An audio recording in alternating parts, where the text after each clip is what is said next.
मनोज राजन त्रिपाठी, 29 सीटों का बीजेपी को नुकसान हुआ।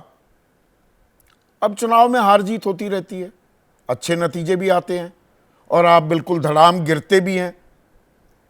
पर बीजेपी में जिस तरह की बयानबाजी हो रही है और पश्चिम से जो सिलसिला शुरू हुआ है, ये संगीत सोम और संजीव बालियान बिल्कुल आमने सामने आ गए हैं। जयचंद की बात हो रही है, ये बात कहते हैं संजीव बालियान।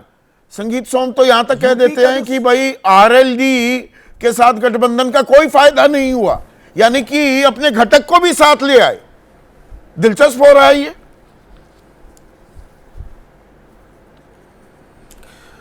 यूपी का ये सेकंड सीजन है संदीप। सबसे बड़ी बात है कि पहले मैं आपको फर्स्ट सीजन में ले जाता हूं, जहां पे 150 पार्टी के विधायकों ने, भारतीय जनता पार्टी के विधायकों ने ही विधानसभा के अंदर सरकार के खिलाफ धरना दे दिया था। रॉबर्ट्सगंज के सांसद खरवार ने शिकायत लिख के दी थी केंद्र को कि मेरे काम नहीं होते। बलिया में सुरेंद्र सिंह लगातार सरकार के खिलाफ बोलते रहते हैं, धरने में बैठ जाते हैं। हरीश द्विवेदी जो इस बार चुनाव हार गए बस्ती में, वो खुद धरने में बैठे थे कमिश्नर और डीएम के खिलाफ।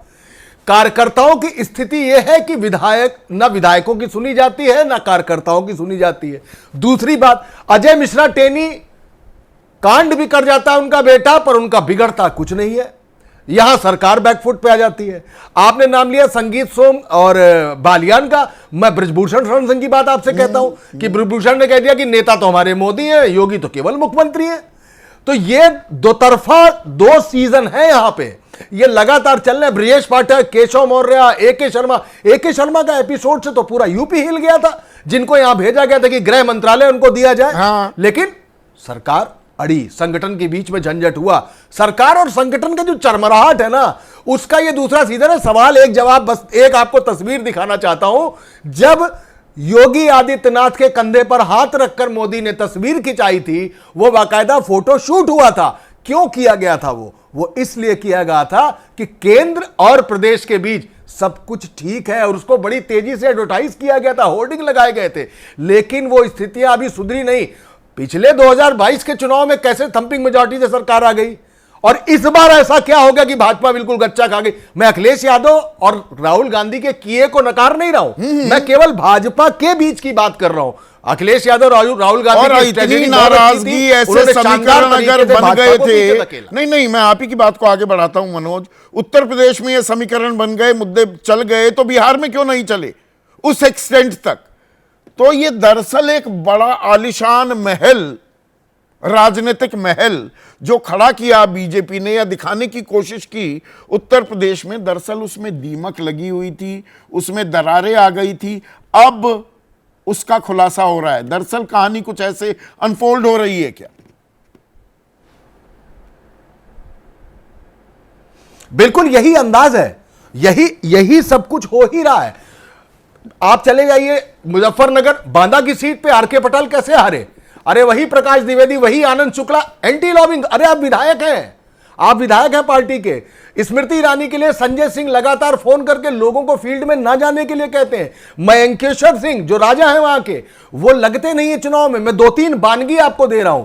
इस तरीके से अगर ये हो रहा है, और उस प्रदेश का ठाकुर नाराज है, जहां पे पिछले लगातार 2 सरकारों में जो दूसरी सरकार आई है, इसमें सबसे ज्यादा यह कहा जाता है कि ठाकुर से ज्यादा ब्राह्मण नाराज है। अचानक ठाकुर नाराज हो जाता है, और ठाकुर को मनाने के लिए वो काम योगी आदित्यनाथ को नहीं दिया जाता, बल्कि खुद अमित शाह राजा भैया को मनाने जाते हैं।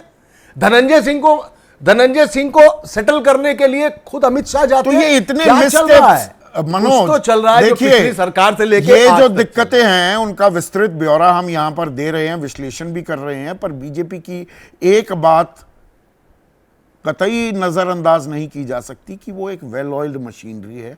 संगठन की एक अपनी ताकत है, एक समन्वय होता है। वो सब धरा का धरा रह गया है यूपी में। ये तो बहुत बुरी एक तस्वीर सामने पेश आ रही है। फिर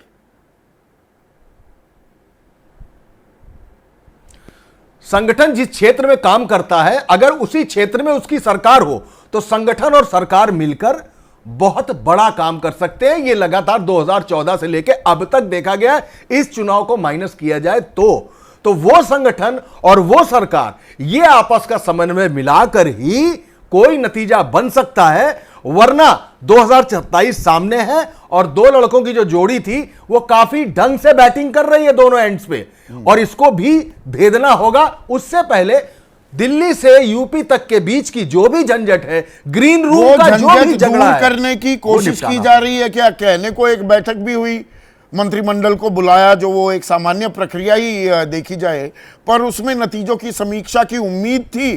पर ब्रजेश पाठक, केशव प्रसाद मौर्य उसमें नहीं थे कि हमारे पास कुछ और मजबूरियां थी, एंगेजमेंट्स थी। ये गले उतरती है क्या आपकी बात?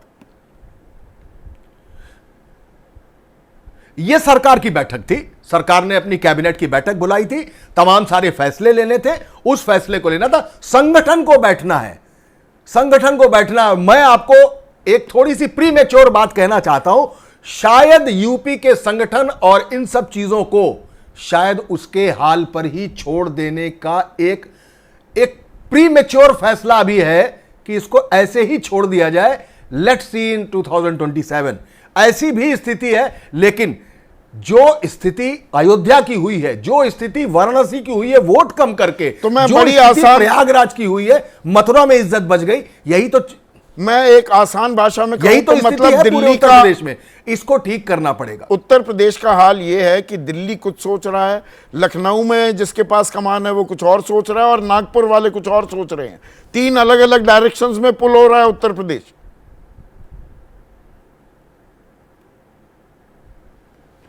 बिल्कुल यही स्थिति है। इन सारे बिंदुओं को एक जगह आना पड़ेगा, नाभिकी में बैठना पड़ेगा। ये इलेक्ट्रॉन प्रोटॉन न्यूट्रॉन की तरह अगर घूमते रहे तो सारी जो उत्तर प्रदेश जो हिंदुत्व की लैब है भाजपा के लिए, वो धरी की धरी रह जाएगी, वो धरी की धरी रह जाएगी।